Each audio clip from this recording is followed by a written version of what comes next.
Welcome back, guys.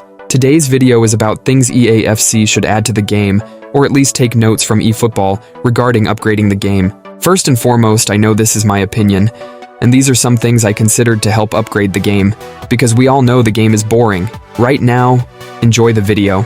First thing is player passing. And in eFootball 25, passing is the most important key in the game. Not all players can pass, and if you don't have good passing stats or attributes, your passing during the game won't be as good or great as you think. And this lean onto players' stats and attribute. And this is why I do recommend EAFC making their game more about the players. Then the actual game, make the game about players, and every stat matters. For example, they shouldn't have players with terrible passing and dribbling to be able to dribble around defenders or pass. Like Luka Modric, the game should be harder and more relying on players' stats. My next thing is defense.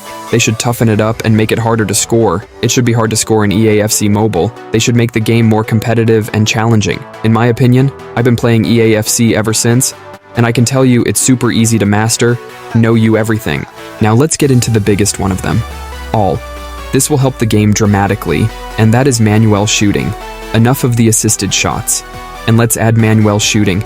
Everything is manual, bro, in eFootball. If you overshoot the ball, it's not going in. If you miss the target, it's not going in. Why can't EAFC have that? This will be more competitive. This will really separate the bad players and the good players. Trust me. Now let's talk about the substitutes. eFootball has 12 players you can substitute, but you can only do 5 substitutes in a game. I think EA allowing more players in the bench bring competitive games and also adds unpredictable game, because you have so much more players to substitute and help impact the game, and this adds like a chess. Then checkers type games. Now next minor thing is for the nerds, and that is having stats on the screen about everything that happened in the game, the almost of crosses, successful passes, shot at goal. This is mainly for the nerds, but what your opinion on this? Now let's talk about the interval or pause button.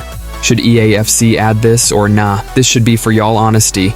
I really don't care because it can prolong the game, but if they choose to add it, they should have it at 30 seconds max. But this is probably most important and wanted feature, and that is extending EAFC head-to-head games to long durations.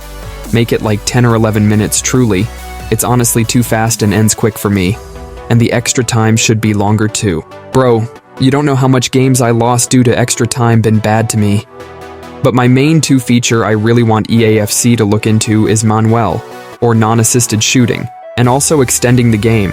Of course you can't please everyone in this game, but they should know what EAFC is about, and that is making the game competitive and separate the bad players and the skilled players. But always, if they can't do that, then they should add a different mode for skilled players.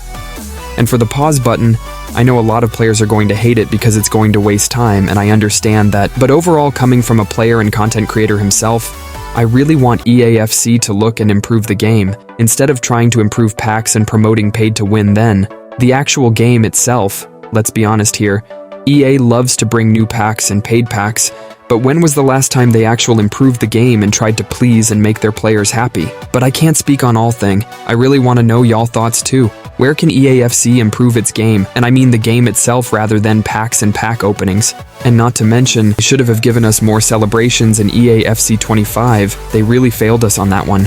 One of the features I really wanted added in the beginning of EAFC 25 is once an opponent quits, the other player is rewarded the win, and the game is not longer playable. They have also failed us on that one too. I've talked about the substitutes. They have 12 players on the bench. Should they add this?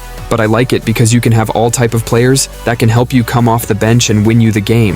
EAFC can take a note from eFootball and add more attributes and stats to players. For example, eFootball has booster crafting, skills training, and players progression, which it's like ranking up a player and other features to help max the player's skill sets. Should EAFC add more skill set to players?